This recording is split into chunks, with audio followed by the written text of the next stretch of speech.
माँ जी, करण भैया ने पुलिस की हिरासत से भागकर अच्छा नहीं किया। खतरा और बढ़ गया है। हाँ, खतरा तो बढ़ गया है, क्योंकि रवि वर्मा करण के पिताजी का केस फिर से खुलवा रहा है ताकि उन्हें झूठे कलंक से मुक्ति मिल जाए। अगर ऐसे में कहीं करण नहीं, अगर करण का सामना रवि से हो गया तो वो उसे जिंदा नहीं छोड़ेगा।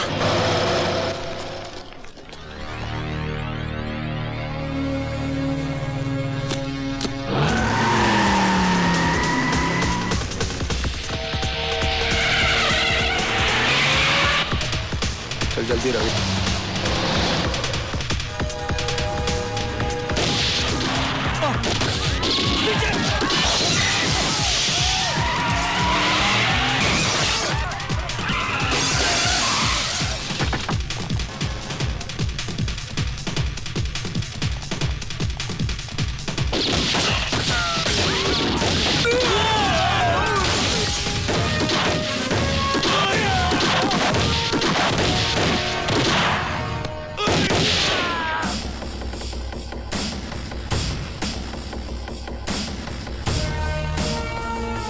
मैंने कहा था ना वकील, मैं तुझे जिंदा नहीं छोड़ूंगा। नहीं करण, मार डालो मुझे मारकर तुम अपनी पिता की मौत का बदला तो जरूर ले लोगे, लेकिन मेरी वजह से जो दाग उनके चरित्र पर लगा है वो तो वहीं मिटेगा, उसी अदालत में जहां वो लगा था।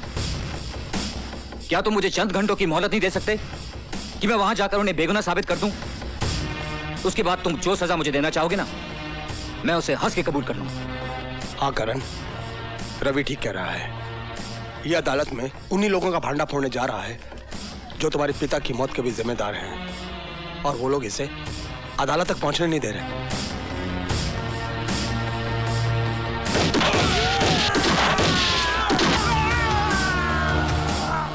चल अदालत। दुनिया की कोई भी ताकत तुझे अदालत पहुंचने से नहीं रोक सकती।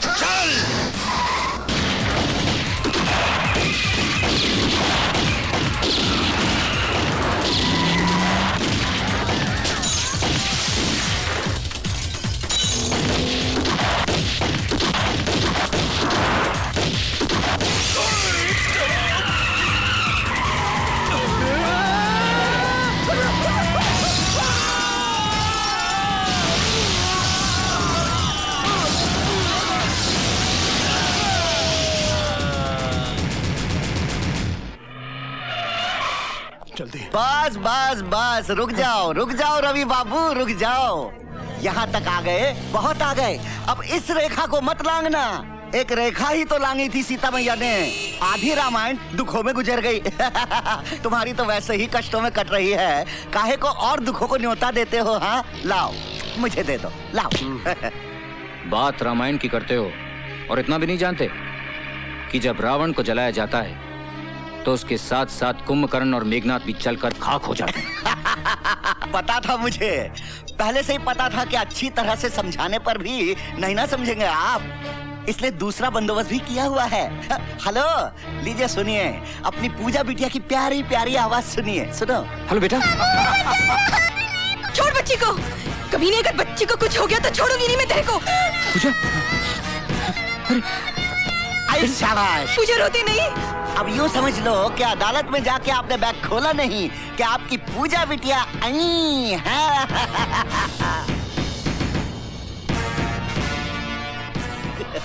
हरामजादे, तू क्या समझता है कि तू मौत का नंगा नाच नाचेगा तो मैं डर के अपने इरादे बदल लूंगा?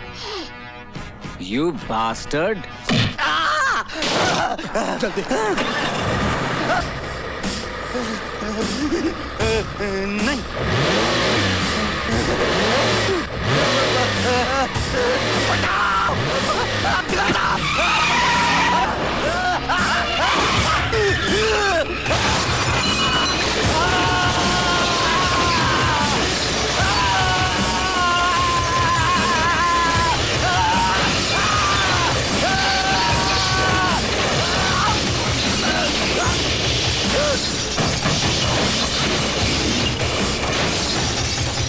मुझे कुछ समझ में नहीं आ रहा मिलॉर्ड, कि आज कमिश्नर सत्यप्रकाश को चरित्रवान साबित करके मिस्टर रवि वर्मा क्या हासिल करना चाहते हैं। जबकि एक दिन खुद इसी अदालत में खड़े होकर इन्होंने कमिश्नर सत्यप्रकाश को रिश्वतखोर साबित किया था और हमने इनकी जोरदार दलीलों पर तालियां बजाई थी। काश आपने वो तालियां नहीं बजाई होती। काश जिस दिन मैंने पहली बार झूठ को जिताया था और सच को हराया था, लोगों ने तालियों के बजाय मेरे मुंह पर थप्पड़ मार दिए होते, तो आज ये नौबत नहीं आती। और अब तो ये आम बात है मिलॉर्ड कि झूठ बोलने वाले को ताली मिलती है और सच बोलने वाले को थप्पड़। और उस दिन यही हुआ था मिलॉर्ड। उस दिन मेरी झूठी दलीलों को सुनकर लोगों ने वाह वाह की थी और उस संत जैसे आदमी पर पत्थर मारे।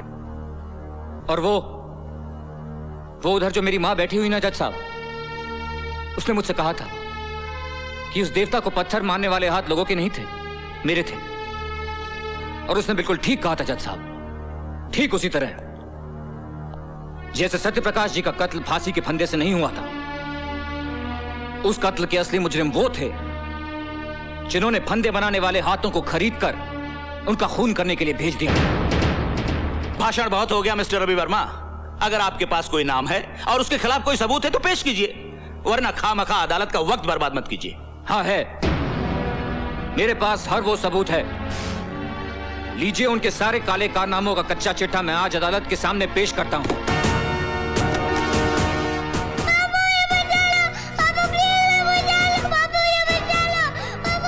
रवि, क्या बात है? कुछ नहीं, सोच रहा हूं धर्म, इंसाफ और सच्चाई की लड़ाई में गुरुओं ने भी अपने बच्चों को कुर्बान कर दिया था। देखता हूं आज उसकी अदालत में मेरी कुर्बानी क्या रंग लाती है।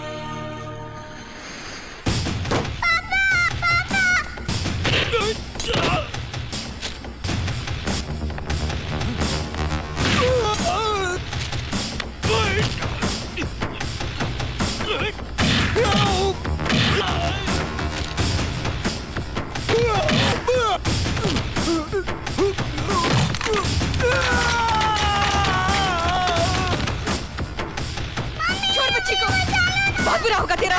छोड़ बच्ची को, कभी नहीं। छोड़ दे, चिको छोड़। बुरा।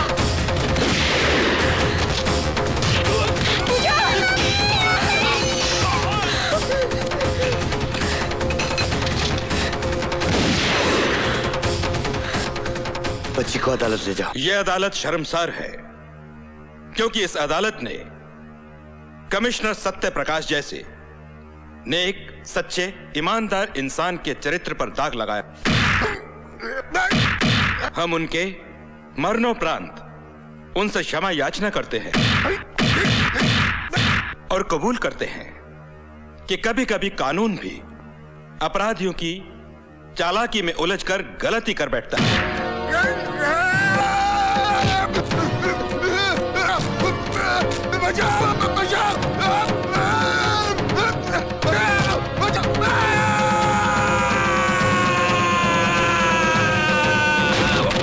अदालत यह हुक्म जारी करती है कि कमिश्नर सत्य प्रकाश के खून के इल्जाम में तेजेश्वर सिंघाल को फौरन हिरासत में लिया जाए और इन पर बाकी मामलों के मुकदमे चलाए जाएं। रवि, पूजा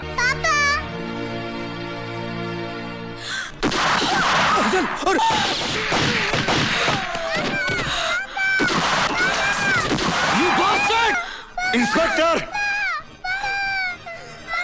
आगे मत बढ़ना।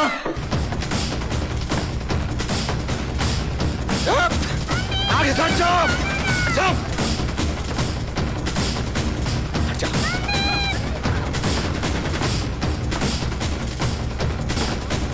हट जाओ आगे से।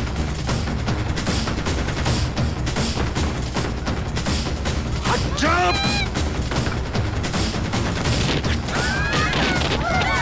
सिंघाल, पूजा को छोड़ दे।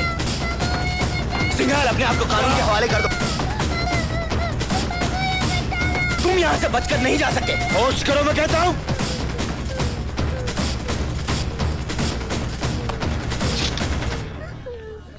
हट जा, हट जा, हट जा, लड़की को गोली मार दूंगा। हट जा।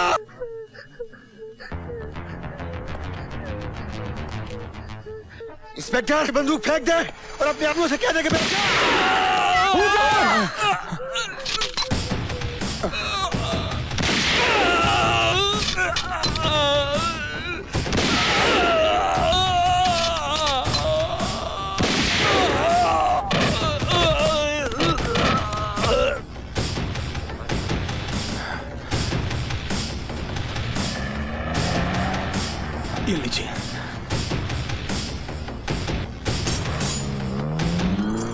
चलिए करण भैया। मेरा हिसाब फिर भी तुझ पर बाकी है वकील। हाँ मुझे याद है, लेकिन इसके लिए तुम्हें जेल से छूट के आना पड़ेगा। और तू क्या समझता है, कानून मुझे छोड़ देगा? नहीं। हाँ, छोड़ भी सकता है, बशर्ते तुम्हें कोई अच्छा सा वकील मिले।